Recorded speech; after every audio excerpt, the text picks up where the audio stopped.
Hi, today is Friday, August 22nd,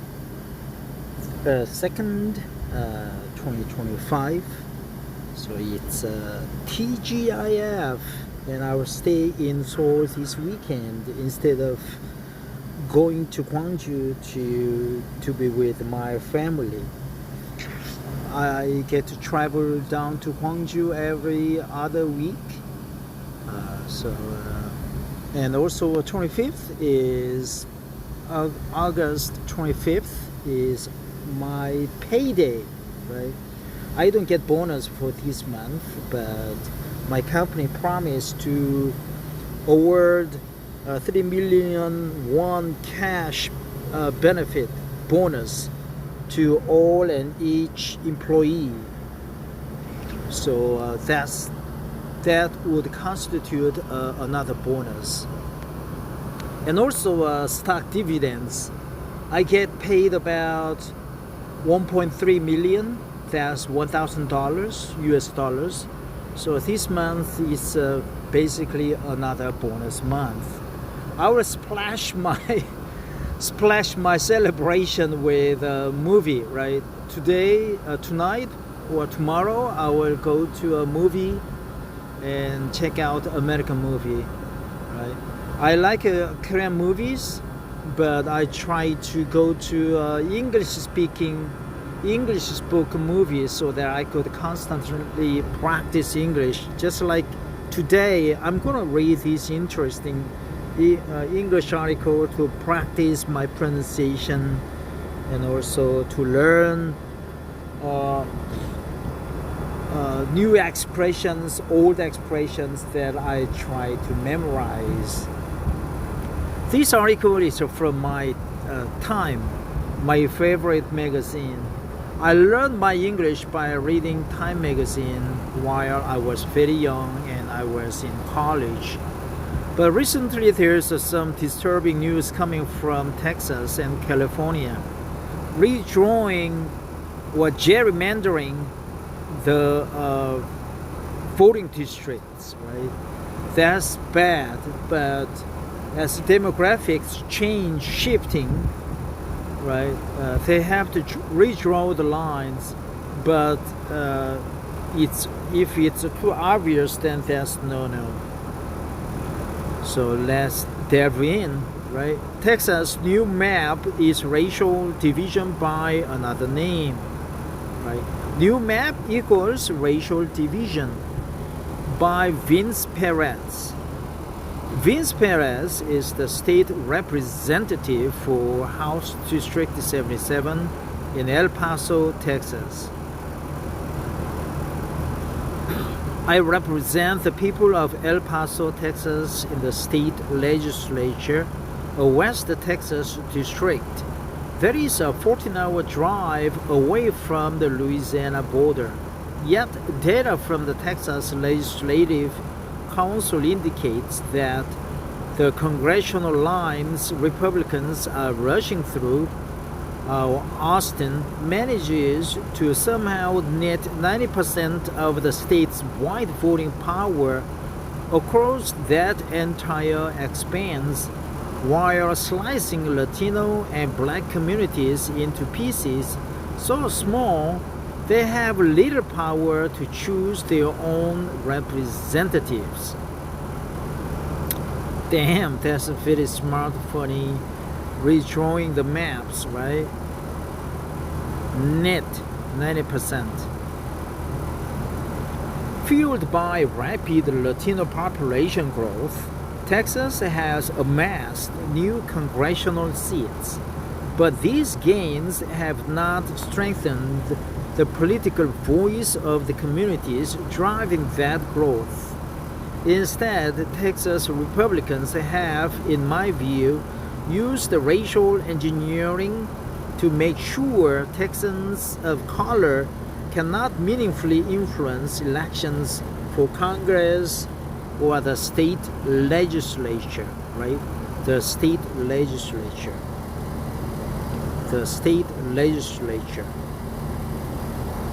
What? The state legislature. Latinos now make up a large share of Texas' 31 million population than in California. The state often considered the Latino capital of America. Right? California is the Latino capital of America instead of Texas. Texas also has more black residents than Georgia, despite Georgia's reputation as a center of a black political power. Nearly 60% of Texans are people of color, and 95% of the state's population growth in the past decades has come from those communities. Despite this reality, Texas' new congressional lines position white voters to decide at least 26 of the state's 38 congressional seats, putting power in the hands of white voters by design, not accident. In another 3 districts, a Latino majority exists, only on paper.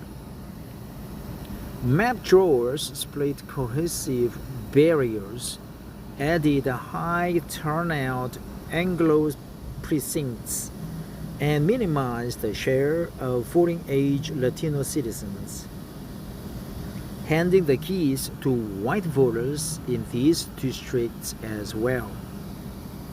That's good expression. Handing the keys to white voters in these districts as well. So Latino majority exists only on paper, right? Latino majority exists only on paper. In another 3 districts, map drawers split cohesive barriers. I think barriers, right? Barriers added high turnout Anglo precincts and minimized the share of voting-age Latino citizens, handing the keys to the white voters in these districts. Together, the racially engineered 26 white majority seats plus the 3 manufactured Latino seats is now the federal and state government openly conspired to gain additional Republican congressional seats. But the Trump administration's ambitions come at the expense of Latino and black Texans. Interesting. Here's the blunt math on the Texas Republican proposal. On this map, my team and I estimate it would take roughly 445,000 white residents to secure 1 member of Congress, but about 1.4 million Latino residents and 2 million black residents to secure the same. That's lopsided.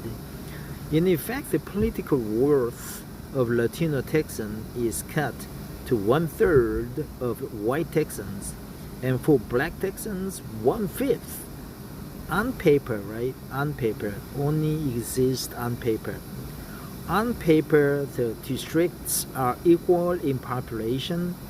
In practice, the map assigns unequal electoral weight across racial lines. Unequal electoral weight. This means that the value of one Latino resident's vote is worth just 1/3 the value of one white resident, and a black resident is 1/5. It would take 3 Latino Texans or 5 black Texans to equal the voting power of single white Texan. Republicans insist this is just politics, but Texans has a long, well-documented history of crossing the line from hardball politics to what I would define as unlawful racial engineering. In 2006, the Supreme Court threw out a South Texas district for unlawfully diluting Latino voting strength after a mid-decade redraw. Federal courts found problems with parts of the state's 2011 maps too. Texas operated under federal pre-clearance for decades because of past discrimination. When Shelby County versus Holder in 2013 removed that guardrail, it invited states like Texas to test the limits, passing racially engineered maps that can stand for years while litigation drags on, yielding short-term gains of up to 5 additional U.S. House seats. So on paper, we learned the expression twice, right? And also this one, test the limits, right? Test the limits, pre-clearance, mid-decade redraw, well-documented history, crossing the line from hardball politics to what I would define as unlawful vote engineering. Cross the line, right? Cross the line, pre-clearance.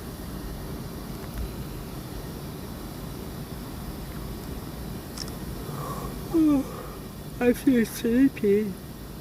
Courts have recently required more black opportunity districts in Alabama and allowed a second black district to stand for now in Louisiana, underscoring that the Voting Rights Act still means something when states overreach. Texas, meanwhile, is moving in the opposite direction. Some Republicans argued that growing GOP support among the subset of Latino voters in Texas justifies these lines.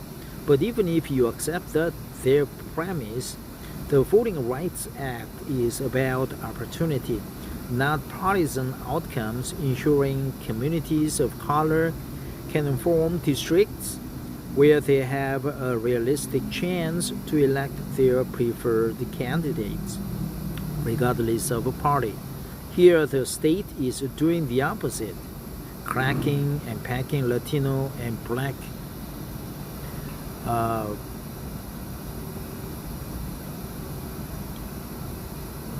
with black neighborhoods to reduce the number of such districts. These potential racial engineering sidelines communities of color and ensures they cannot meaningfully influence elections for Congress or the state legislature, right? State legislature. There was one more premise subset of Latino voters.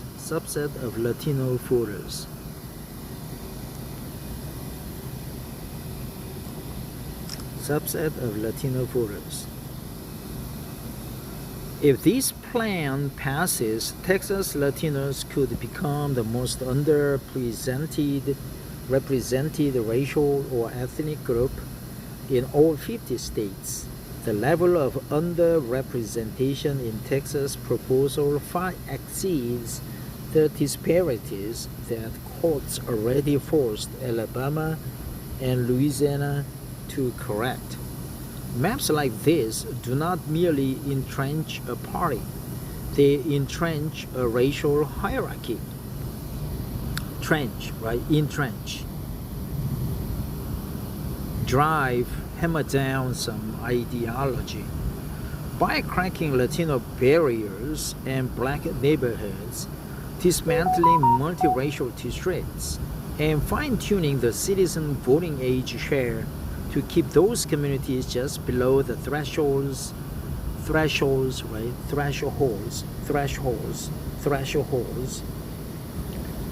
Not thresholds.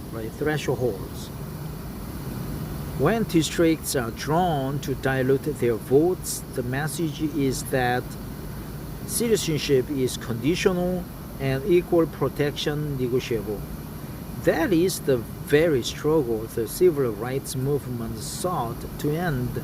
Government may not target voters based on race and then claim neutrality at the ballot box. Right?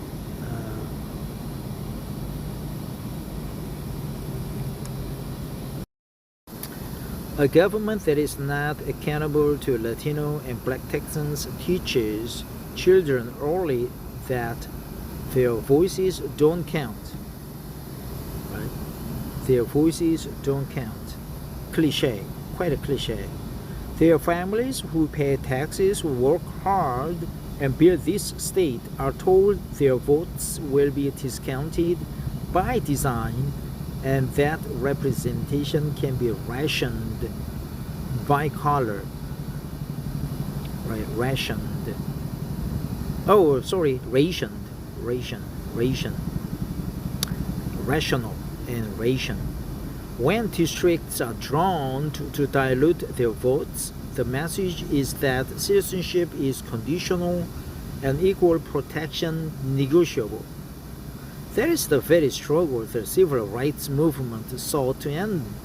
Government may not target voters based on race and then claim neutrality at the ballot box. Yeah, that's bullshit, right? That's bullshit. We have seen this before, from literacy tests to poll taxes, different tools, same result. Keeping power just out of reach. A true democracy demands maps that make our government accountable to all of its people, not just the ones it prefers. Different tools, same result. Different tools, same result. Different tools, same result. Here, the article there is omitted in front of same, right? Usually it has the, but same result. More conversational expression. Different tools, same results. Must read from time. Oh, that's it. So there was a rather interesting article. We learned many things. They are redrawing the maps so that Latino voters have 1/3 voting weight, and blacks 1/5. Texas is about 60% of color race, including Koreans. There are many Koreans at Austin because it's a nice place to live there. I've been to Austin once, but I'd like to visit Texas one more time. I don't know, I like Texas. I'd like to visit Houston, Dallas, and other places. Austin, where the Amazon, AT&T, Facebook, and other high-tech companies are located. So this is gerimandering, redrawing the maps along the racial profile. Before I close this article for the day, I would like to go over the expressions that I decided to remember.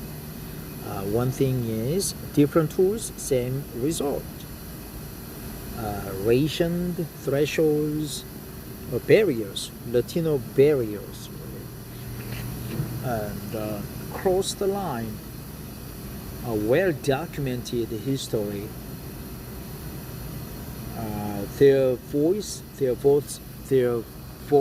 don't count. Republicans, terrible. Different tools, same result.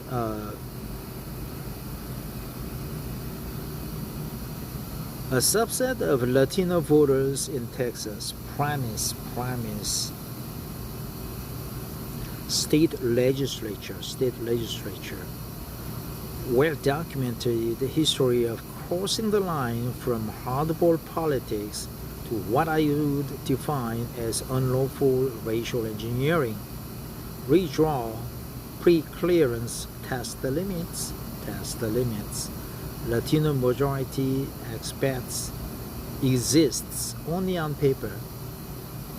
Latino majority exists only on paper. Handing the keys to white voters in these two districts.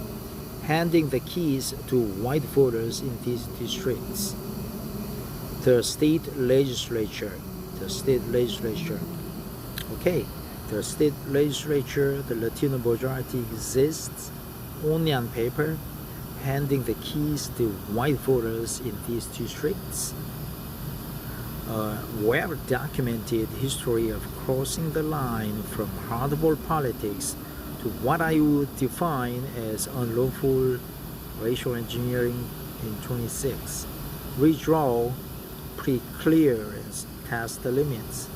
A subset of Latino voters in Texas. Premise a subset. State legislature. Different tools, same result. Well, that's it. Have a great TGIF. Bye-bye.